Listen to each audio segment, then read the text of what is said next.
মণিপুরী পাঁচটি সংগঠন মণিপুরের শান্তি শৃঙ্খলা বজায় রাখতে প্রধানমন্ত্রীর উদ্দেশ্যে পশ্চিম ত্রিপুরা জেলা শাসকের মারফত ডেপুটেশনের মাধ্যমে একটি চিঠি প্রদান করেন। সংবাদ মাধ্যমের সামনে পাঁচটি সংগঠনের পক্ষ থেকে ওয়াই প্রবীণ সিং বলেন, গত ১.৫ মাস ধরে হিংসায় জ্বলছে গোটা মণিপুর। কুকি ও মেইতি গোষ্ঠীর মধ্যে রীতিমতো সাম্প্রদায়িক হিংসার প্রতিযোগিতা চলছে। তিনি দাবি জানান, অবিলম্বে মণিপুরের এই হিংসা ও মৃত্যু খেলা বন্ধ করতে হবে। এখন পর্যন্ত এই দাঙ্গাজনিত হিংসায় যাদের ঘর বাড়ি পুড়িয়ে দেওয়া হয়েছে এবং ক্ষতি হয়েছে তাদের পর্যাপ্ত পরিমাণে ক্ষতিপূরণ দিতে হবে। তিনি আরও বলেন, পাশাপাশি সরকারি হিসেবে ১০০ মানুষের মৃত্যু হয়েছে, কিন্তু বেসরকারিভাবে কয়েকশো মানুষ হত্যার শিকার হয়েছে। এই দুটি জনগোষ্ঠীর হিংসার দাঙ্গার পেছনে তৃতীয় একটি অদৃশ্য শক্তির হাত রয়েছে। তিনি অভিযোগ করেন, এই অদৃশ্য শক্তির নিজস্ব স্বার্থসিদ্ধির জন্য এই দুটি জনগোষ্ঠীর মধ্যে দাঙ্গা বাঁধিয়ে দিয়েছে। পাশাপাশি মণিপুরকে দুভাগ করার জন্য বিভেদের রাজনীতি করছে স্বার্থান্বেষীরা।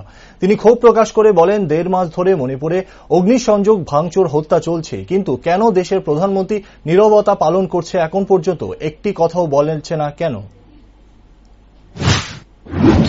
মিতেই এবং কুকিদের মধ্যে সাম্প্রদায়িক যে দাঙ্গার পরিবেশের সৃষ্টি হয়েছে এবং সেটা এখনো চলছে, সেটাকে অবিলম্বে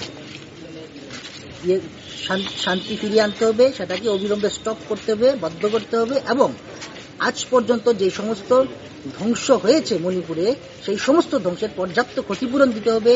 যে সমস্ত ঘর বাড়ি ভাঙচুর হয়েছে, পুরানো হয়েছে, আগুন লাগানো হয়েছে, তাদেরকে আর্থিক ক্ষতিপূরণ দিতে হবে। পাশাপাশি আজকে আমরা দেখেছি এই মণিপুরে সরকারি হিসাবে ১০০ হয়েছে, কিন্তু বেসরকারিভাবে কয়েকশো মানুষ মারা গেছে, মৃত্যু হয়েছে, হত্যার শিকার হয়েছে।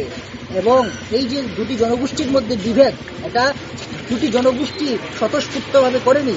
এই সাম্প্রদায়িক দাঙ্গার পেছনে তৃতীয় একটি শক্তি, একটি অদৃষ্ট শক্তি রয়েছে। যেই শক্তি, যেই বিভেদকামী শক্তি, তার নিজস্ব স্বার্থকে চরিতার্থ করতে গিয়ে তার নিজের স্বার্থে এই দুটি জনগোষ্ঠীর মধ্যে বিভেদ লাগিয়ে তার এই বিভেদের রাজনীতি করেছে এবং সেই রাজনীতিকে কন্ডেম করে আজকে আমরা, এবং পাশাপাশি দুঃখ প্রকাশ করে যে এই ১.৫ মাস হয়ে যাওয়ার পরও কেন দেশের প্রধানমন্ত্রী এখনো এই ব্যাপারে নীরব, কোনো শব্দ করছে না, শব্দ করছে না।